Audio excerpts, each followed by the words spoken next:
Hindi po ba kayo makatulog sa dami ng mga problema ang pinagdadaanan? Siya mga bossing ko, itong aking tuturo sa inyo ay saktong-sakto. Ngayong unang araw mga bossing ko ng buwan ng Agosto, or kaya po mga bossing ko sa unang Martes or unang Biyernes, kapag napanood nyo po ito, gawin nyo po ito mga bossing ko.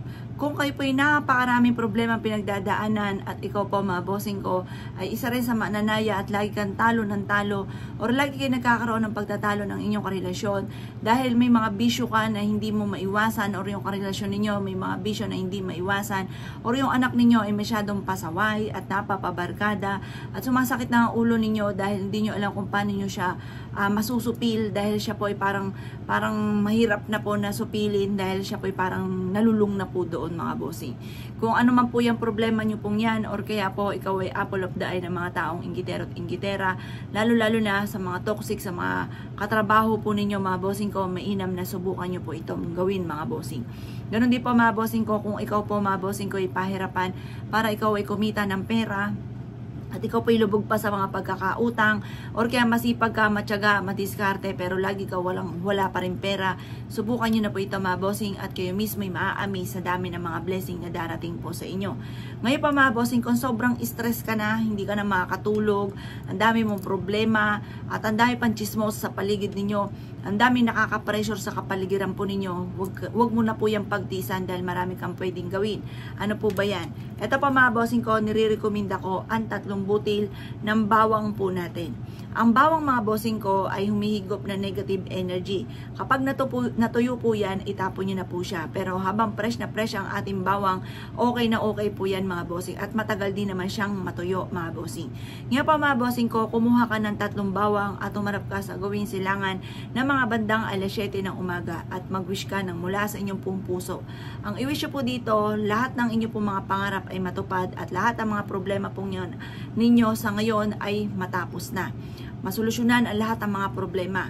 I-wish po halimbawa ganito, lubog ka sa utang. Sabi nyo, lahat ng mga utang ko ay mababayaran ko na at hindi na ako kailanman mangungutang pa. O kaya lahat ng mga pagsubok ang pinagdadaanan sa ngayon ay masusolusyonan na at kailanman hindi na ako magkakaroon pa ng problema. Or kaya lalayuan na ako ng mga tao na toxic sa buhay ko. At ganoon din, halimbawa, problema nyo inyong karelasyon, mga bisyo na hindi maiwasan ng aking karelasyon, ganoon din ang aking anak ay matitigil na. Magiging okay ang lahat, magiging smooth ang lahat at kailanman din ako muli mamumblema pa. Ganoon ang mga pag-wish ng walang gamit na sana, direct to the point. Pagtapos ka na mag-wish dito mga bossing ko, or kaya yun nga po, lagi walang pera, i-wish na rin po dito, magkakaroon ako ng maraming pera. Ngayon pa mga bossing ko, pagtapos ka na mag-wish, ibilad ito hanggang alas 8 ng umaga sa sinag ng araw mga bossing ko sa umaga. At pagkatapos ng alas 8 ng umaga, ay ilagay nyo po ito mga bossing ko sa ilalim ng inyo pong unan. At pagkatapos po niyan mga bossing ko, pag nailagay nyo sa ilalim ng inyong unan, tuwing gabi, huwag nyo na tatanggalin po yan dyan. Yan ang po ang lagi nyo pong uunanin na may bawang na sa ilalim mga bossing. Yan po mga bossing ko, ibibigyan ka ng masarap na tulog, bibigyan ka ng lakas ng loob, bibigyan ka ng pagiging positibo sa buhay kasi yung mga negative na yan mga bossing ko ng pananaw natin, yung kaya hindi tayo makatulog dahil maaari may mga negative po sa isipan po natin, yan po mga bossing ko ay aalisin po niyan. Pero syempre tutulungan nyo din, huwag ka na mag-iisip ng kahit ano habang ikay natutulog. Makakasanayan nyo na po yan. Kung ikaw po isip ng isip sa ngayon, maaaring yan na nagiging dahilan kung bakit hindi ka makatulog or may mga negative energy sa paligid na siya nagiging dahilan kung bakit kahit anong gusto mo tulog, kahit pagod ka na hindi ka makatulog, maaaring may mga negative energy. Maglagay ka ng 3 bawang sa ilalim ng inyong pong unan at ang dulot po niyan ay swerte. Ngayon pa mga bossing ko, basta hanggat hindi pa tuyo ang ating bawang, pwede nyo siyang gamitin. Pero kapag po natuyo na po ito, itapon nyo lang po sa basurahan at kumuha muli kayo ng 3 bawang at ilagay ito sa ilalim ng inyong unan.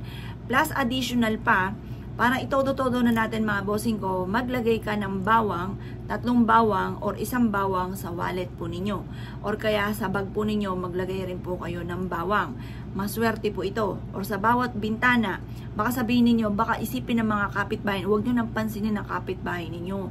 Kasi hindi naman po yan magbibigay ng pagkain po ninyo. Hindi naman babayaran niya ng utang ninyo. Hindi naman po yan makakatulong po sa inyo. Kaya hayaan nyo lang po sila. Or kaya yung mga tao na mga taong chismos at pakilimera, uy parang tanga si ano, tanong mo, ang dami daming ba. Huwag nyo silang pansinin dahil hindi sila makakatulong. Sila po isa sa mga dagdag purwisyo at stress sa buhay po ninyo.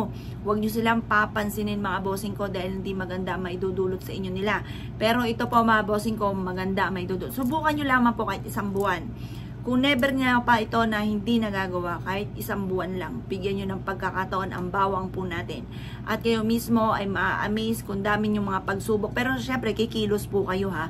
Baka po, halimbawa, isang buwan, di ka naman nakakilos, ang problema ay pera. Nako, wag mo nang gawin. Baka masisi mo pa ito.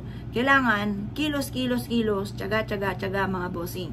Talagang sipag lang po talaga mga bossing. Tapos sabayan nyo ng ganito para may patutunguhan mga bossing ha. Pinaalala ko lamang. Ngayon pa mga bossing, maglagay ka ng bawang sa may bintana ninyo. Kahit ako'y puntahan nyo dito, may bawang at asin ako dyan. Tapos may mga dahon ng laurel at bawang sa may pintuan naman. Pero yun po, lagi natin kakapain kapag katuyo na yung bawang, itapon nyo lamang. Kasi dapat laging fresh mga bossing ko yung bawang. Pagkatapos mga bossing ko, ito kasi subok na po yan. Favorite ko rin po yan na pampaswerte.